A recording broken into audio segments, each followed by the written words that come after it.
Welcome to the deep dive. Right. This time, we're diving into Indonesian-Chinese relations. You've been looking into some fascinating material. Yeah. And we're going to try to synthesize it all. Yeah, Uh, absolutely. It's a pretty complex relationship. It spans centuries. Oh, yeah, for sure. We're going to try to untangle it all. Yeah. From public diplomacy to the legacy of the 1965 coup. Yeah. So, It's a story full of twists and turns. definitely. And understanding this relationship is key Yeah. to grasping the dynamics of Southeast Asia and China's expanding global influence. Right. We're going to journey back in time. Yeah, Just to understand how these two nations have interacted over the years. for sure. From the early days of communist influence Mm-hmm. in the region to the role of pandas in international relations. Oh, yeah, absolutely. Yeah, I mean, who doesn't love pandas? Exactly. Yeah. And we'll also delve into the fascinating history of the Chinese-Indonesian community, Hi. a group that has faced both opportunities and challenges. Yeah, it's a very complex story. Absolutely. But Yeah. speaking of complex, we have to mention Calvin Right. and his insightful thesis on China's public diplomacy in Indonesia from Tsinghua University. Yeah. His work is really the heart of this deep dive. Absolutely. It gives us a unique perspective It does. on these two countries' relationships. Absolutely. Calvin's research, Yeah. which primarily focused on the period Okay. from 2013 to 2018. Got it. It sheds light on the challenges and Yeah. opportunities China faces Yeah. in its public diplomacy efforts in Indonesia. So before we get lost in the twists and turns of history here, Right. can you just give us like a quick Yeah. Of course. breakdown of what public diplomacy actually is? Yeah. Happy to. It sounds like a fancy term for like, Right. well, propaganda. That's a common misconception. It is. Public diplomacy is a much broader concept Okay. than just propaganda, although propaganda can be a tool sometimes used in public diplomacy. Okay. So think of public diplomacy as a nation's efforts to influence public attitudes in other countries, Okay. ultimately creating an environment receptive to its interests. So it's not just about governments Yeah. talking to each other. It's about engaging directly with the people of other nations. Exactly. It's about building bridges between nations. Okay. Through cultural exchanges, educational programs, media engagement, and even, believe it or not, panda diplomacy. Pandas. Yeah. Wow. Okay. It might sound... I mean, I knew about panda diplomacy, but I didn't know that was part of public diplomacy. Yeah, it's fascinating. Okay. So before we get to those cuddly diplomats, Right. let's set the stage with a little history lesson. You're right. Context is key. To truly understand Indonesian-Chinese relations, we need to rewind a bit. Okay. Indonesia has a rich and layered history, shaped by periods like the Dutch colonial era and its hard-fought struggle for independence. Right. Then there's the establishment of the People's Republic of China in 1949, a seismic event that had a profound impact on the entire region, including Indonesia. And we can't forget about the significant Chinese diaspora in Indonesia, a Absolutely. community that has played a vital role Absolutely. in shaping the relationship between these two countries. The integration of the Chinese-Indonesian community into Indonesian society has been a complex journey, marked by both contributions and challenges. So many layers. It is. Yeah. But before we delve deeper into that, Okay. we need to address a major turning point Yeah. in Indonesian-Chinese relations, Okay. the 1965 coup. Ah, yes. This is where things take a darker turn, right? Yes. This event had a long-lasting impact on both countries Absolutely. and their interactions for decades to come. The 1965 coup and the subsequent anti-communist purge were incredibly devastating. Yeah. This event led to a freeze in diplomatic relations between China and Indonesia that lasted for over 2 decades. Wow. And it had a horrific impact on the Chinese-Indonesian community, Right. who faced widespread discrimination and violence. A truly tragic chapter in their history. It is. And a reminder of how political upheavals Right. can leave deep scars. Yeah. But let's Sure. shift gears for a moment. Yeah. Can we now talk about those pandas? Of course. I'm dying to know how they fit into all of this. It might seem a bit strange at first, Yeah. but pandas have played a surprisingly significant role Okay. in China's public diplomacy for decades. Really? It's known as panda diplomacy, and it involves China gifting these adorable creatures to other countries as a strategic way to build relationships. Wow. It's brilliant. Everyone loves pandas. Exactly. But how does it actually work? Do they just show up on a plane with a little red ribbon tied around their necks? Not quite. Okay. There are usually complex agreements involved, often including loans and breeding programs. Oh, wow. When China gifted pandas to Indonesia, for instance, it was a major symbolic gesture, signifying warming relations and an attempt to foster goodwill between the two nations. Oh, I see. It's much more than just a cute photo op. Panda diplomacy is a carefully calculated move on China's part to foster positive perceptions and advance its foreign policy goals. It fits right into their broader public diplomacy strategy. This brings me back to Calvin's thesis. He delved into some of the challenges China faces. He did. In its public diplomacy efforts, right? Yeah. Didn't he talk about things like domestic political competition? He did. In Indonesia, and even some of China's own bureaucratic practices as obstacles. It's important to remember that Indonesia's political landscape is complex and dynamic. After the fall of Suharto in 1998, Indonesia transitioned to a more democratic system. While this was a major step forward, it also led to a rise in political competition, with different groups vying for power and influence. And sometimes that competition plays out along religious and ethnic lines. Exactly. Which can make things particularly complicated for the Chinese Indonesian community. And by extension, for China's image in Indonesia. There have been instances where political opponents have used anti-Chinese sentiment to discredit their rivals, often tapping into historical prejudices and fears. This can create a climate of distrust and suspicion that's difficult for China to overcome, no matter how many pandas they send. It's like a ripple effect where internal political dynamics can have a real impact on how a country perceives and interacts with another nation. And it's not just about domestic politics in Indonesia. Calvin also highlighted how other countries have been quite successful in their own public diplomacy efforts in Indonesia. Sometimes even outmaneuvering China. One example he used was Sweden's bus diplomacy in Jakarta. Bus diplomacy. Right. That sounds intriguing. Tell me more. Well, it all started with a series of unfortunate incidents involving Trans-Jakarta buses, some of which were made in China. These buses caught fire, sparking public outcry and fueling negative perceptions of Chinese products. Yikes. Not exactly the kind of press China was hoping for. Not at all, but this is where Sweden saw an opportunity. They recognized the need for safe and reliable public transportation in Jakarta and stepped in to showcase their own expertise. They worked with the Jakarta administration to introduce high-quality Scania buses, which were very well received by the public. So Sweden essentially used this crisis to boost their own image, while subtly contrasting their approach with China's. It was a clever example of how public diplomacy can be used to capitalize on opportunities and subtly shape perceptions. And if I remember correctly, Calvin also mentioned Japan's cultural diplomacy efforts in Indonesia. Yes, Japan has been incredibly successful in cultivating a positive image in Indonesia through cultural exports like anime, manga, and music. This long-standing cultural exchange has fostered a sense of familiarity and even affinity towards Japan among many Indonesians. It makes sense when you grow up watching Pokemon or listening to J-pop. It's bound to have some impact on how you view that country as soft power in action. Exactly. And this is another area where China faces challenges. While they have made efforts to promote Chinese culture in Indonesia, they haven't been as effective in reaching a broad audience and creating that same level of cultural resonance. It seems like a lot of this comes down to how relatable and accessible a country's culture is. That's a great point. Pandas are a great start.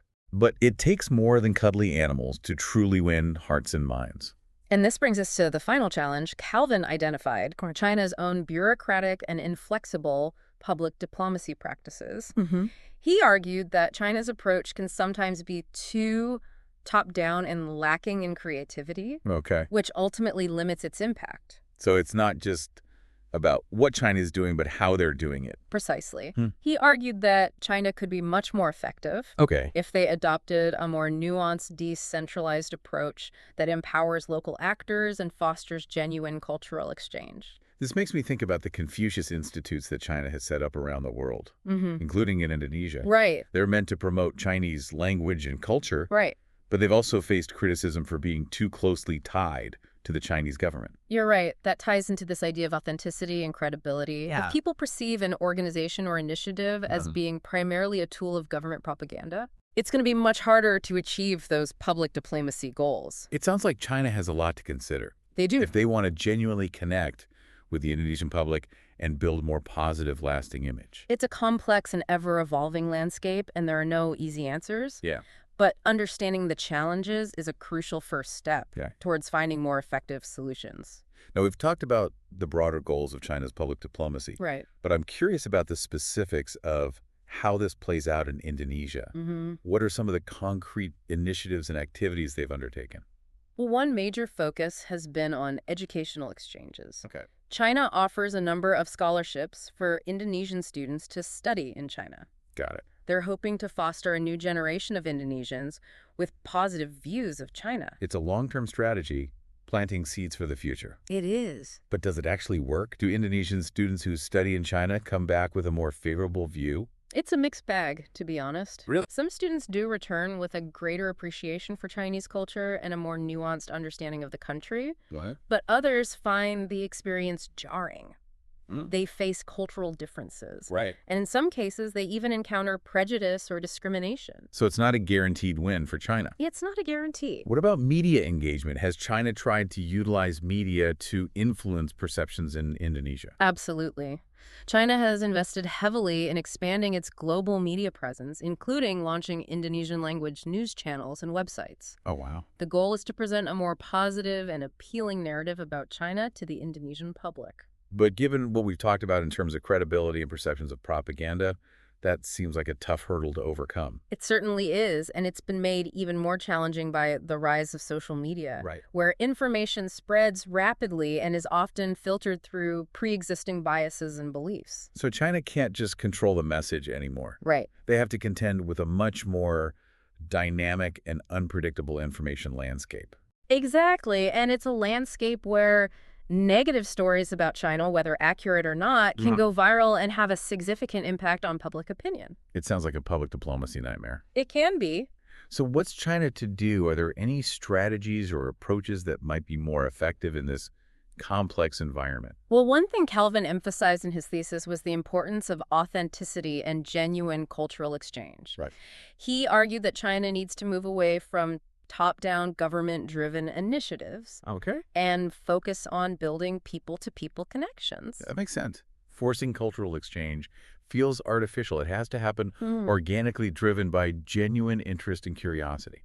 Precisely, he suggested that China could support partnerships between universities, cultural institutions, and even businesses to create opportunities for meaningful interactions and collaborations. Like building bridges from the ground up rather than trying to impose them from above. Exactly, and it requires China to be more open to dialogue and willing to engage with different perspectives, even those that might be critical of its policies. That sounds like a challenge for a government that's used to controlling the narrative. It's definitely a shift in mindset, but it's essential if China wants to build genuine trust and understanding, especially in a place as diverse and dynamic as Indonesia. All this talk about cultural exchange makes me think about the role of tourism. Has China tried to leverage tourism as a tool of public diplomacy? Absolutely. China has actively encouraged Indonesian tourism to China, hoping to showcase the country's modern infrastructure, cultural attractions, and economic progress. It's a smart move, really. There's no better way to experience a country than to visit it yourself and form your own opinions. Exactly. And China has invested heavily in making it easier for Indonesians to travel to China. Got it. Streamlining visa processes and promoting tour packages. But there's always the risk that tourists might encounter negative experiences or form unfavorable opinions based on their travels. That's true, and it highlights another challenge for China. Ensuring that the reality of life in China matches the image they're trying to project through their public diplomacy efforts. It's like the old adage, actions speak louder than words. Precisely. Ultimately, China's public diplomacy efforts will only be as effective as the country's actions on the world stage. If there's a disconnect between rhetoric and reality, it will undermine their efforts to shape positive perceptions. It makes you wonder how much of this disconnect is intentional. And how much is simply a result of the sheer complexity of managing a global superpower's image. That's a great point. It's easy to assume a grand strategy is at play. Yeah. But often it's a combination of factors, including bureaucratic inertia, competing interests, and the inherent challenges of communicating across cultures. It sounds like China's public diplomacy efforts in Indonesia are a bit like walking a tightrope, trying to balance competing priorities while navigating a constantly shifting landscape. That's a perfect analogy, and it's a tightrope walk with high stakes. As the relationship between China and Indonesia has significant implications for both countries and for the region as a whole. It makes you wonder how China will adapt its approach in the future. Right. To better address these challenges and build more effective bridges with the Indonesian public. That's the key question. Will they double down on existing strategies? Right. Or will they embrace a more nuanced and flexible approach? Only time will tell. Well, this has been a fascinating exploration of China's public diplomacy efforts in Indonesia. It has been. But before we wrap up, I'm curious about one more thing. Yeah. We've focused a lot on China's perspective. Right. But what about Indonesia? How do they view this relationship and China's attempts to shape perceptions? That's an excellent question. Yeah. And it's crucial to remember that this is a two-way street. Indonesia has its own interests and priorities. Right. And they're not simply passive recipients of China's public diplomacy.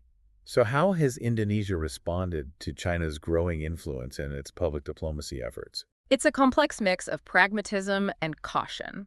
Okay. On the one hand, Indonesia recognizes the economic benefits of a strong relationship with China. They've welcomed Chinese investment and have sought to expand trade ties.